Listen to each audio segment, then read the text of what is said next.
The pre-dawn darkness enveloped the bridge of the carrier Akagi on June 4, 1942, at 4:30 in the morning. Over 240 nautical miles to the northwest of Midway Atoll, Commander Minoru Genda stood in his pajamas, suffering from pneumonia, as the Japanese strike force readied itself for the assault ahead. The scene around him was staggering. 4 carriers, 11 battleships, and more than 200 supporting vessels comprised the most formidable naval armada Japan had ever put to sea. For 6 months of continuous warfare, this fleet had never tasted defeat. The confidence running through the Imperial Japanese Navy was unwavering. They had crippled or destroyed 8 American battleships at Pearl Harbor. The Philippines had fallen to their advance. Singapore had been humiliated before British defenders surrendered.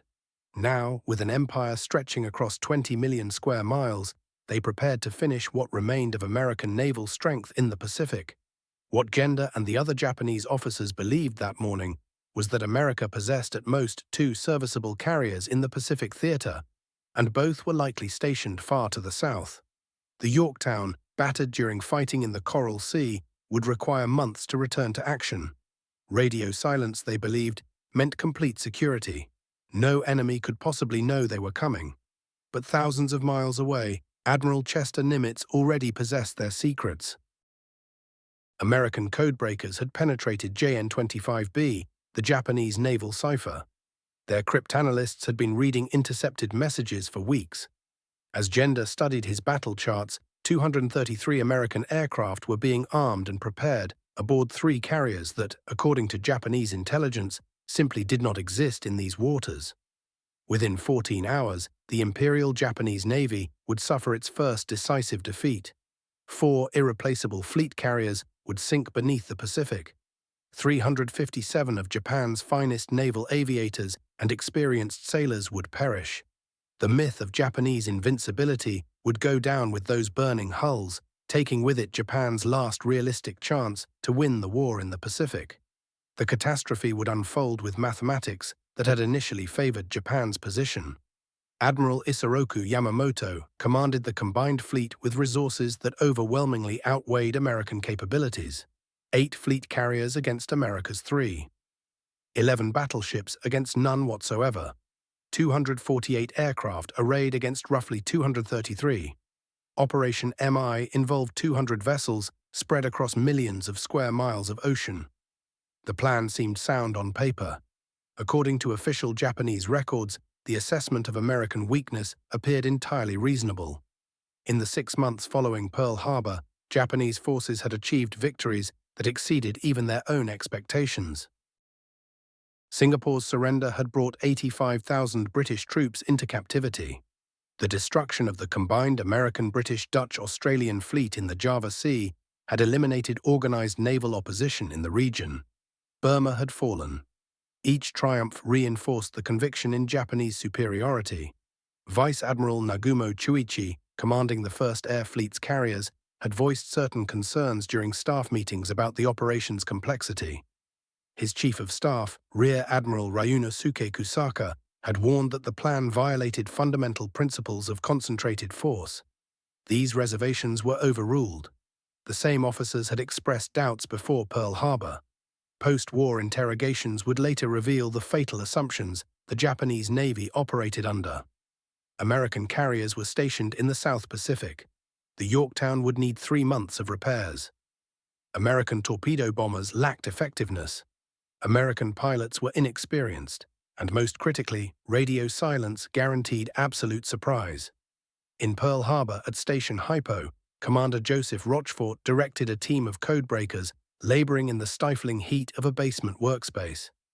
By May 1942, they were decrypting significant portions of Japanese naval traffic, roughly 15 to 20% of the total volume, sufficient to construct patterns and discern intentions. The breakthrough had come through exhaustive analysis and methodical work. When Japanese messages repeatedly referenced AF as an objective, Rochefort suspected Midway Atoll. To confirm this hypothesis, Captain Jasper Holmes devised a test. Midway transmitted an unencoded emergency message reporting problems with freshwater distillation equipment. 2 days later, Japanese intelligence reported in their JN-25 transmissions that the AF Air Unit was experiencing freshwater shortages. The deception had worked perfectly. Lieutenant Commander Edwin Layton, Admiral Nimitz's intelligence officer, would later testify before Congress about the completeness of American knowledge. We knew their objectives, we knew their routes, we knew their timetables. We could predict which ships would be where with remarkable accuracy. The intelligence extended well beyond simple location data. American cryptanalysts had determined the Japanese order of battle, identified that the attack would occur on June 4 or 5, and even calculated the approach routes the Japanese fleet would take. This intelligence allowed Nimitz to position his 3 carriers northeast of Midway, in the one sector where Japanese search patterns would prove inadequate. The Yorktown story revealed the capacity of American industrial production. Struck by a bomb through her flight deck at Coral Sea, with near-miss explosions rupturing fuel tanks, Japanese intelligence had calculated 3 months for repairs. Pearl Harbor's repair crews accomplished it in 72 hours. Official Navy records documented that 1,400 workers labored continuously from May 27 through May 29. Repair teams remained aboard as she sailed toward Midway, continuing their work during the voyage itself. The speed of restoration seemed impossible to Japanese planners accustomed to requiring weeks for comparable repairs. At 4:30 in the morning on June 4, Admiral Nagumo ordered the launch of 100 strike aircraft, 36 Kate torpedo bombers, 36 Val dive bombers, and 36 Zero fighters. The launch sequence proceeded flawlessly, a demonstration of expertise accumulated through 6 months of unbroken success. Nagumo made a fateful decision, one that would be documented in Japanese action reports. He launched only 7 search planes instead of the prescribed 8.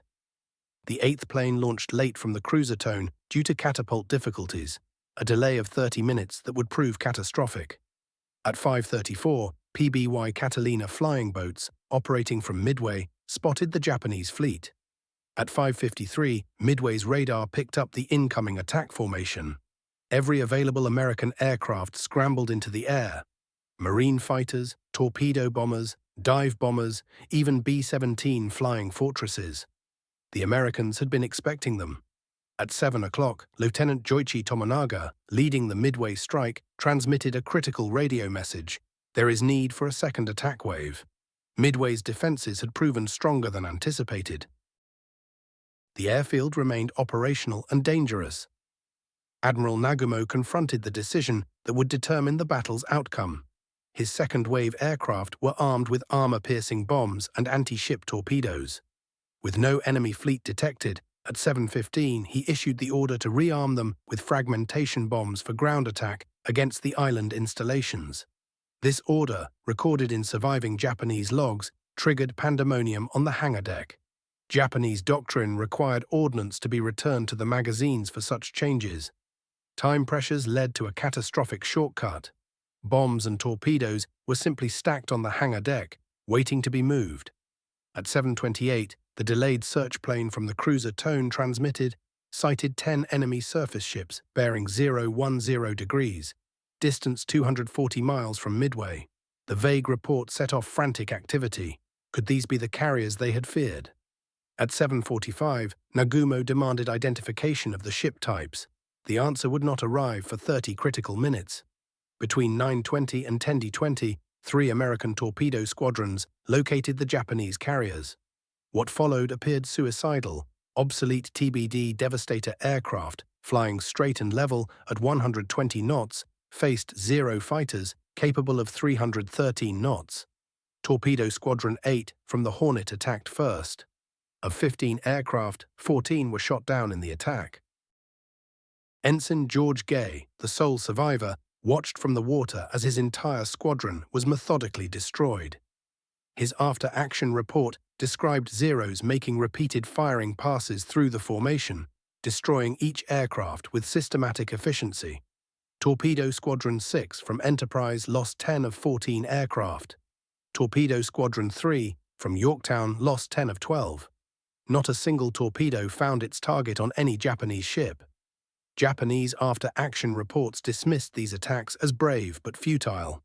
What the Japanese did not comprehend was that these failed attacks had pulled every Zero fighter down to sea level defending against the torpedo bombers, leaving the high altitude completely undefended. At 10:20, Lieutenant Commander Wade McCluskey's dive bombers from Enterprise arrived overhead. McCluskey had flown beyond his calculated intercept point, made a logical deduction to turn northward, and followed the wake of a destroyer racing to rejoin the fleet formation. According to his after-action report, the carrier decks were spotted with aircraft apparently being readied for launch. No fighters were visible at altitude. The attack began at 10:20. Lieutenant Richard Best's 1,000-pound bomb penetrated a carrier's flight deck and exploded in the hangar among the stacked ordnance. Within seconds, induced explosions tore through the ship. Simultaneously, Yorktown's dive bombers struck another carrier. 3 bombs transformed her into an inferno within 20 seconds. A third carrier took 4 direct hits from Enterprise bombers. The first bomb penetrated near the forward elevator and detonated among fueled aircraft and ordnance. By 10:28, 3 Japanese carriers were mortally wounded. The mathematics were extraordinary. Of 41 dive bombers attacking, only 3 were shot down. In 6 minutes, the balance of naval power in the Pacific had shifted permanently. The Japanese carriers died slowly. Their destruction was documented in meticulous detail by surviving officers during post-war interrogations. One carrier burned for nearly 12 hours. Captain Tajiro Aoki remained aboard attempting salvage operations until 2 hands in the morning on June 5, when Yamamoto personally ordered abandonment. At 4:50, Japanese destroyers torpedoed her with 4 Type 93 torpedoes to prevent capture by the Americans. She sank at 5:20 with 267 dead. Another carrier's fires proved impossible to control. Ruptured fire mains meant water pressure had been lost throughout the ship.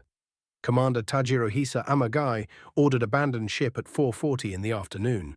She exploded and sank at 7:25 in the evening with 811 casualties.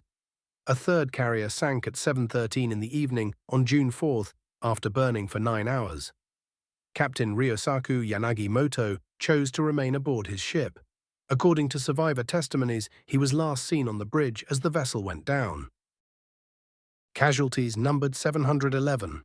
Hiryu, the sole survivor of the morning's attack, had launched 2 strikes that mortally wounded Yorktown. But at 5 in the afternoon, American dive bombers located her and scored 4 direct hits. She sank at 9 in the morning on June 5. Admiral Taman Yamaguchi and Captain Tamao Kaku chose to go down with their ship. Total losses came to 416. Yorktown's survival demonstrated American superiority in damage control procedures. Despite taking 3 bomb hits from Hiryu's first strike and 2 torpedo hits from the second attack, she remained afloat for 2 full days. Only when the submarine I-168 torpedoed her on June 6 did she finally sink on June 7. Total American losses were 307 dead, 1 fleet carrier, 1 destroyer, and 150 aircraft. Japanese losses totaled 357 dead, 4 fleet carriers, 1 heavy cruiser sunk on June 6, 248 aircraft, and 110 irreplaceable veteran aircrew members. Post-war analysis revealed the complete extent of American intelligence superiority. A National Security Agency historical study, declassified in 2006, confirmed that Station Hypo had provided accurate attack dates within 1 day. The Japanese order of battle was known completely. Approach routes and deployment patterns were calculated.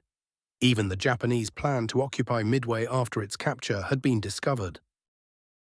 The study concluded, no military operation in history began with such complete intelligence about enemy intentions. At 11:55 on June 4, Admiral Yamamoto cancelled Operation MI and ordered the fleet to withdraw. He was aboard the super battleship Yamato, 300 miles behind the carriers, commanding the most powerful surface fleet ever assembled, yet powerless to influence the outcome. According to official action reports, Yamamoto considered a night surface engagement using his battleships. His staff calculated they could reach the American fleet by 2 hanans in the morning. But without air cover and facing American carriers at dawn, the risk was deemed unacceptable. The retreat marked the first time in the war that a Japanese operation had been cancelled due to enemy action. Midway's impact extended far beyond the immediate losses. Japan's strategic initiative in the Pacific ended on June 4, 1942. Every subsequent operation would be defensive or reactive in nature. The pilot losses proved irreplaceable in their consequences. The 110 aircrew members lost had averaged over 800 flight hours each. Many were veterans dating back to the China incident of 1937. Japan's pre-war training system produced only 100 pilots annually. The United States Navy was already training 2,500 pilots monthly. The Japanese naval doctrine was rooted in a decisive battle concept that traced back to their stunning victory at Tsushima in 1905. That triumph had shaped their strategic thinking for decades, yet by the time war came to the Pacific, that doctrine had become dangerously obsolete. The Americans were proving something the Japanese had not yet grasped. Modern naval warfare was no longer about warrior spirit or tactical brilliance. It had transformed into something far more brutal and mathematical, a grinding contest of industrial production and intelligence gathering. When you looked at the hard numbers after Midway, the mathematics of Japan's position became impossible to deny. From that pivotal battle until the war's end, Japan managed to complete just 12 carriers total. America built 141. Think about that disparity. The Americans constructed 17 fleet carriers and 124 escort carriers, while Japan struggled to replace what it had lost. The aircraft production figures told an even starker story. Between 1942 and 1945, Japan manufactured approximately 65,000 aircraft. The United States produced 297,000. Almost 4.5 times as many planes rolling off American assembly lines. But aircraft were only part of the equation. Pilot quality mattered tremendously. Japanese pilots arriving for combat in 1944 averaged between 150 to 200 flight hours of training. American pilots had accumulated over 600 hours before they saw action. That experience gap spelled disaster in the skies. The industrial gap was staggering. America's national income was 17 times Japan's pre-war capacity. The United States supplied 2/3 of all military equipment for the entire Allied effort.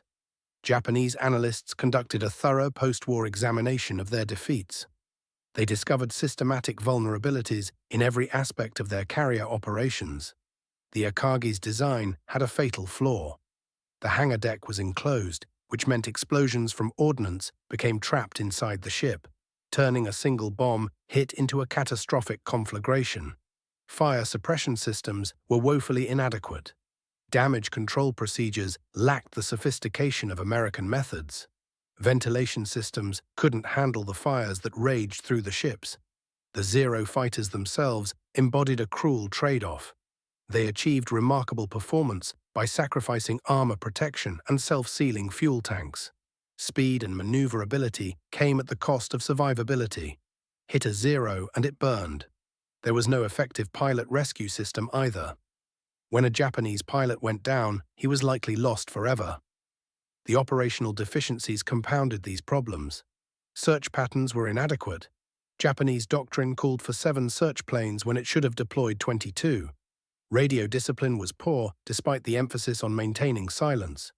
Their tactical doctrine proved inflexible when circumstances demanded adaptation. American damage control told a completely different story. The Yorktown survived multiple attacks that should have sent her to the bottom. Every crew member had received training in firefighting. The ship carried carbon dioxide systems, foam generators, and portable pumps. Her design featured redundant systems and superior compartmentalization. But beyond the equipment, American doctrine itself differed fundamentally. They emphasized preservation of the ship over the samurai ideal of death before defeat. Japanese carriers revealed their fatal vulnerability after a single hit because their own ammunition and ordnance would explode from within. This vulnerability had been identified after Midway, but never corrected. The role of intelligence in this victory cannot be overstated. Admiral Nimitz himself said afterward that had American forces lacked early warning of Japanese movements, had the carrier forces been dispersed when attacked, Midway's outcome would have been entirely different. Station Hypo's cryptanalysts did far more than simply break Japanese codes. They provided actionable intelligence that allowed precise positioning of American carriers at the exact moment of maximum advantage. They helped prepare Midway's defenses. They enabled Americans to conserve resources by avoiding Japanese deceptions. They created conditions for tactical surprise, despite the numerical inferiority American forces faced. Post-war interrogations revealed the cascading command failures on the Japanese side. Reconnaissance had been inadequate. This finding appeared repeatedly in action reports. Officers vacillated over when to rearm their aircraft. Available planes weren't launched when under attack. Coordination with supporting forces broke down. The overall plan was overly complex, requiring perfect timing that could never be achieved. Forces were divided. Multiple operations happened simultaneously. American capabilities were underestimated. Intelligence warnings about increased American radio activity were ignored. The loss of veteran pilots at Midway triggered consequences that rippled through the entire remainder of the war. Before Midway, Japanese pilot training programs required 500 to 700 hours spread across 2 years. After Midway, in a desperate scramble to replace losses, Japan rushed pilots through an emergency program, condensing 150 to 200 hours into just 4 months. By 1944, some pilots deployed with under 100 hours of experience. American pilot training moved in the opposite direction. In 1942, the average was 400 hours. By 1943, 500 hours. By 1944, 600-plus hours. The experience gap became an unbridgeable chasm. At the Battle of the Philippine Sea in June 1944, this disparity became painfully visible.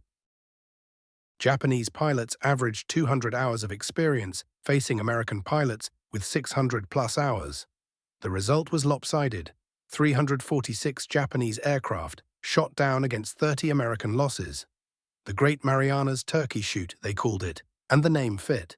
Midway forced the Japanese to confront an uncomfortable reality. Their own planners calculated what would be required to match American production. To match American carrier construction, Japan would need 300% of its total steel production. To match aircraft production, 400% of aluminum capacity would be necessary. To match pilot training, they would require fuel oil reserves Japan simply did not possess. The mathematics of defeat were inescapable and irrefutable. The effects of Midway rippled outward through every Pacific operation that followed. In August 1942, at Guadalcanal, Japan committed forces piecemeal because it could no longer concentrate the carrier power it had lost at Midway. In October 1942, at Santa Cruz, Japan achieved tactical victory but at unsustainable cost. 99 aircraft lost against 26 American losses. In June 1944, at the Philippine Sea, Japan's rebuilt carrier force was utterly destroyed, losing 476 aircraft and 450 more in what became known as the Great Marianas Turkey Shoot. Midway exposed technological disparities that only widened as the war progressed. Americans had shipboard radar. The Japanese relied on visual observation. American ships could communicate via TBS, talk between ships, enabling coordination that Japanese forces using flags and lights could never match. Americans read the JN-25 naval code. Japanese cryptanalysts never broke a single American naval code. When it came to production, Americans continuously improved their designs. Japanese factories couldn't retool fast enough to keep pace. The personal testimonies of those who survived add weight to these historical analyses. Captain Taijiro Oki, commanding the Akagi, testified after the war that induced explosions from improperly stored ordnance doomed his ship. A single bomb created a chain reaction that became catastrophic because of procedural failures. Commander Yasuji Watanabe, who served as Yamamoto's operations officer, confirmed in interrogation that Yamamoto recognized immediately after Midway that the war was lost. Yet this realization was never stated publicly. Ensign George Gay, the sole survivor of Torpedo 8, provided detailed after-action reports that gave historians crucial information about how Japanese carriers operated during those final moments. Modern historians like Jonathan Parshall and Anthony Tully, in their comprehensive work Shattered Sword, published in 2005, have systematically corrected many enduring myths about Midway. The popular narrative claimed Japanese carriers were merely 5 minutes from launching when attacked. Operational records show a minimum of 30 to 40 minutes would have been required. Myth held that Nagumo should have launched a partial strike. Reality shows Japanese doctrine required coordinated attacks that simply weren't practiced in partial form. Many believed Japanese reconnaissance was simply unlucky. The truth is that inadequate search patterns were doctrinal, not accidental. Midway's impact extended far beyond the immediate battle. It revealed strategic lessons that shaped naval warfare going forward. Intelligence superiority can overcome numerical disadvantage. Industrial capacity determines the outcome of prolonged conflicts. Technological adaptation matters more than initial superiority. Logistics and production ultimately trump tactical brilliance. The war itself brought dramatic changes. Carriers were never again concentrated in the manner they had been at Midway. Emphasis shifted to radar and electronic warfare. Damage control became a priority equal to offensive capability. Pilot preservation was prioritized over the ancient code of death before dishonor. Admiral Chester Nimitz wrote in his official report that the Battle of Midway was essentially a victory of intelligence. "We knew Japanese intentions, their strength and their schedule," he stated. "They knew nothing of ours." The Japanese naval historian Mitsuru Yoshida later wrote, "After Midway we were defending, not attacking. The decisive Battle of the Pacific War was fought on June 4, 1942. The United States Strategic Bombing Survey, analyzing Japanese records after the war, determined that the Japanese Navy never recovered from Midway. Every subsequent operation was constrained by the losses of June 4 to 5, 1942.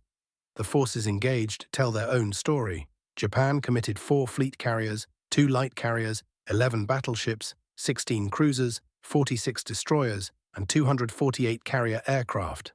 The United States deployed 3 fleet carriers, no battleships, 8 cruisers, 15 destroyers, 233 carrier aircraft, and 127 land-based aircraft. The losses proved decisive.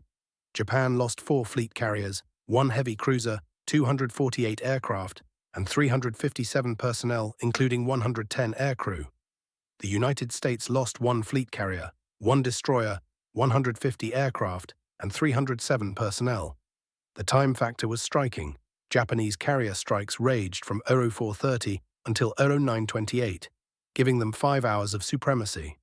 The American decisive attack lasted from 12:22 to 12:28, 6 minutes. The entire battle duration stretched from 0430 on June 4th through 0900 on June 5th, approximately 28 hours of intense combat.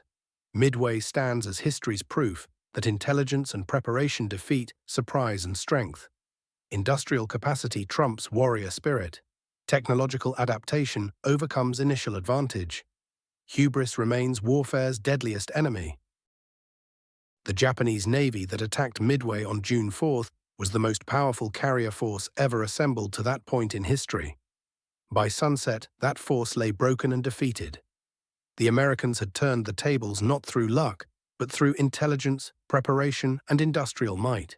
In those 6 minutes of coordinated dive bomber attacks, the Pacific War's outcome was essentially determined. Every subsequent battle would be fought with the knowledge that American intelligence and production had already decided the result.